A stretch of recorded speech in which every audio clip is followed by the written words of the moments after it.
محرم الحرام میں نکاح کرنا یہ شریعت کے مطابق ہے، شریعت کے مخالف نہیں۔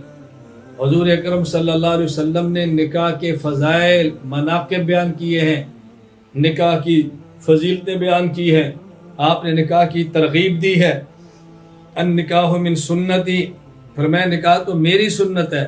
فمن رغب عن سنتی فلیس منی، جو میری سنت سے اعراض کرے گا اس کا مجھ سے کیا تعلق ہے۔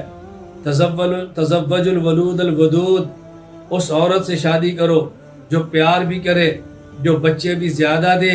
فإنی مکاثر بکم الامم، میں قیامت کے دن اپنی امت کی کثرت کو سے فخر کروں۔ اللہ کے نبی ارشاد فرما رہے ہیں اذا تزوج العبد، جب بندہ نکاح کرتا ہے، فقد استکمل نصف الدین، نصف دین مکمل ہو گیا۔ فلیتق اللہ فی نصف الباقی، باقی نصف دین کے معاملے میں بھی اللہ سے ڈرتا رہے۔ اللہ کے نبی نے ترغیب دی ہے، نکاح کی ترغیب دی ہے۔ نکاح رمضان میں ہو تب بھی جائز، محرم میں ہو تب بھی جائز، کسی مہینے کے اندر ہو، نکاح پر کوئی پابندی نہیں۔ بلکہ آپ حیران ہوں گے، خود رسول اکرم صلی اللہ علیہ وسلم کا پہلا نکاح حضرت خدیجہ الکبریٰ رضی اللہ تعالی عنہا سے تاریخ الخمیس میں ہے، تزوج محمد صلی اللہ علیہ وسلم خدیجہ یوم عاشوراء، پیغمبر پاک حضرت خدیجہ سے جو نکاح فرمایا وہ صرف محرم ہی نہیں بلکہ 10 محرم کو تھا۔ رسول اکرم صلی اللہ علیہ وسلم کی زوجہ مبارکہ حضرت صفیہ رضی اللہ تعالی عنہ سے جو آپ کا نکاح ہوا وہ محرم الحرام سن 7 ہجری میں ہوا۔ خود آپ کے 2 نکاح محرم کے اندر ہو رہے، حضرت عثمان رضی اللہ تعالی عنہ کے ساتھ آپ کی لخت جگر ام کلثوم کا نکاح ہوا۔ ایک روایت رجب، ایک روایت ربیع الاول اور ایک روایت محرم الحرام سن 3 ہجری کی بھی ہے۔ رسول اکرم صلی اللہ علیہ وسلم کی محبوب ترین بیٹی فاطمہ الزہرا کا نکاح حضرت علی المرتضیٰ رضی اللہ عنہ سے ہوا۔ ایک روایت رجب کی ہے اور ایک روایت محرم سن 2 ہجری کی ہے۔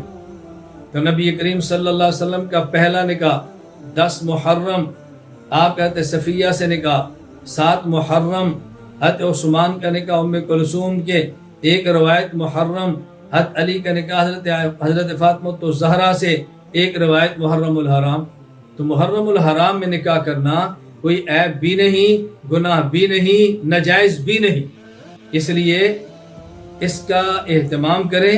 اہتمام کا معنی کہ خوف نہ کریں، ڈرے نہیں، گھبرائیں نہیں۔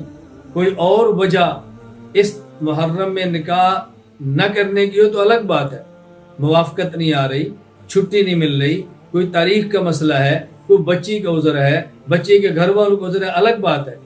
لیکن محرم میں نکاح کو برا بھی نہ سمجھے، محرم میں نکاح کرنے والے کو ملامت بھی نہ کریں، بلکہ محرم الحرام میں نکاح کرنے کے جائز ہونے کے قائل ہوں۔ لیکن اس کا معنی یہ بھی نہیں کہ ضرور ہی کرنا ہے، اس کا معنی یہ بھی نہیں کہ محرم میں ضرور ہی کرنا ہے، کرنا چاہیں تو کر لیں، نہ کرنا چاہیں تو نہ کریں۔ باقی محرم میں نکاح کرنے پر کوئی پابندی نہیں، رسول اللہ صلی اللہ علیہ وسلم کی مبارک سنت ہے، آپ جب چاہیں اس کو ادا کریں۔ اللہ تعالیٰ میں اتباع سنت کی توفیق عطا فرمائے۔